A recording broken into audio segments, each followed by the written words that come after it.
Nuk ka qenë ideja me i nxjerr prej biznesit naftart. Ideja ka qenë për mas me te i kalu çmimin, dyshime se ka mashtrim në sasi. Nafta dhe derivatet që vinë në Kosovë janë kryesisht prej importit. Na s'po mujmë ratu, naftë të mirë s'po kemi edhe pinxojmë të bo dallavere. Qysh ka me qenë qasja ndaj kontrollit naftës për te? E para besoj që duhet me u bën dogana. Jam kështu idhtare prej kohës kur isha ministre kemi pas fillu diskutimin për me rrit kapacitetet doganave, takoheshim atë kohë edhe me drejtorin e doganave të gjithë tragoni se s'kishin atëherë kapacitetet tash i kanë. E dyta që duhet me u automatizu edhe me u ngrit transparenca edhe tek kontrolli i cilësisë edhe tek inspektoriati. E gjithë nafta dhe derivatet që vinë në Kosovë janë kryesisht prej importit. Do të gjenden mekanizma të cilat sigurojnë këtë kontroll. Prapë s'po mujmë me ditë apo na shesin qash litra sapi pagujmë. Ajo është pjesa te kontrolli i pajisjeve, cila prapë është me ministrin që është e ju, ja? Po, Qysh kemi përmirësu qëto? ato janë proces, ato bëhen verifikime të vazhdueshme.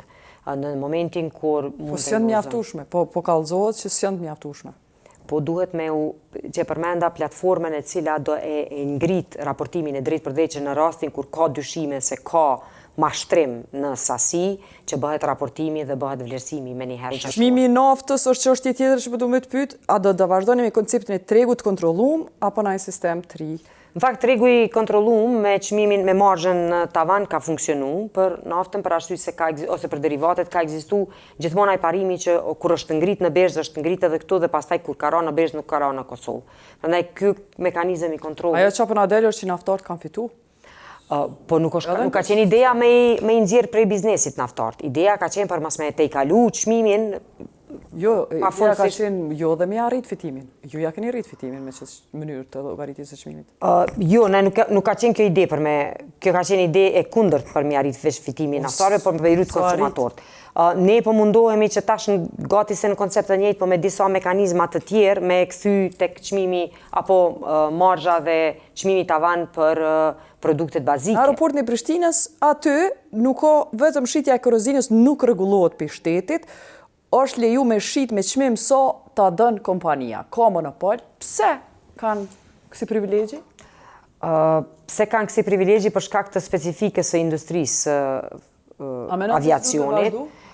Duhet me trajtu se sa ka pas kjo efekt, por çmimi kerozina për aeroplan nuk shitet tek tjerët, shitet tek avionët. Dhe nëse ka pas, unë deri sa kom qenë ministre dhe tash që jam kthy nuk kom pas ndonjë kërkesë ose vrejtje prej kompanive të aviacionit që kanë ngrit shqetësime në raport me këtë, por natyrisht që jam e hapun me i trajtu ose me i diskutu.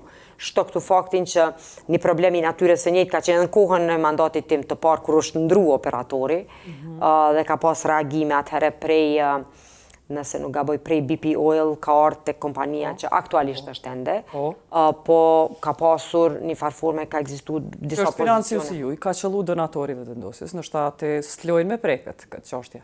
Ne, sa i përket financave të partisë, po besoj që ato janë të publike, raportohen KQZ, ne nuk kemi pas, nuk kemi në tash edhe me koalicionin zyrtar që kemi pas, jemi me financa të ndara. Po pyesa do të vazhdoj monopoli.